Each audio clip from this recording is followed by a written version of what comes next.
Look, we've got to have red, white, and blue American energy. How does offshore drilling fit into your economic package? Well, it's a big part of what I had hoped to do. Last year, as my first couple months as governor, we got a bill passed to authorize offshore drilling.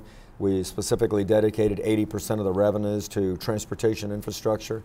And that bill passed in both houses of the General Assembly. I signed it into law. We were able to convince the Obama administration to make Virginia the first state to drill offshore. And then unfortunately, after the disaster last April 20th in the Gulf, the administration pulled the plug and I think did it prematurely without getting all the data from the Gulf and without finding out whether or not the technology and the regulations could be improved to be able to prevent these kinds of things happening in the Gulf. So look, we've got to have red, white, and blue American energy. We cannot be relying on the Mideast in such huge numbers for oil. And so I want to use every God-given resource we've got. In Virginia, we happen to have abundant coal, natural gas, great nuclear technology, and we have great offshore oil, natural gas, and wind resources. And I want to develop all of them. So I'm fully supportive of this bill that's going through Congress right now.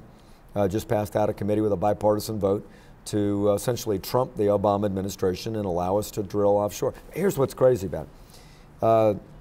The Obama administration has, through the Export-Import Fund, has authorized $2 billion to go to Brazil so they can drill offshore, but yet we're banning offshore in America. I mean, that makes no sense to me. Let's use our natural resources in Virginia and in the Atlantic coast to the fullest. Yeah, he's not the president of Brazil, he's the president here.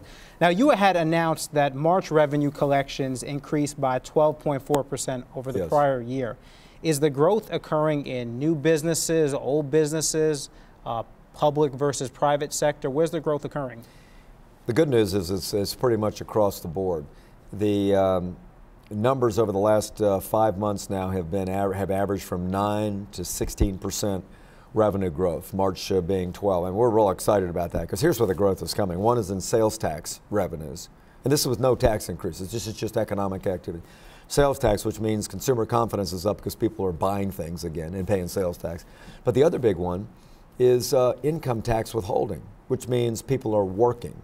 It's job creation. We're down to 6.3% unemployment rate.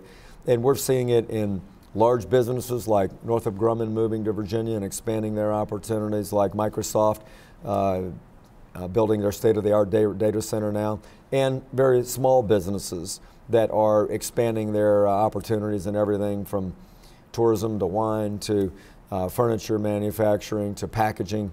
It's really across the board. Using a line item veto, you cut $424,000 in state funding for public broadcasting, yes, which reduces public broadcasting, their budget by 25%. And this is what you said afterward. Quote, in today's free market with hundreds of radio and television programs, government should not be subsidizing one particular group of stations. We must get serious about government spending. So should Congress take your lead and deauthorize federal funding for public broadcasting? Well, I think so. And this is not political. I mean, long before the recent political controversies, I made that decision last year to reduce spending.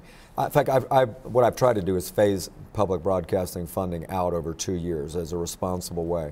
It's not an indictment at all of their programming. They've got great programming, but we shouldn't be paying for it. We've got literally hundreds and hundreds of options. The free market works well. The private sector is donating money to public broadcasting and public radio and TV, and they're free to do that. So I just don't think it's a government function, particularly in these areas of fiscal austerity when we need to find ways to make government work better, and I think it's the right thing to do. And yeah, I'd like Congress to follow the lead.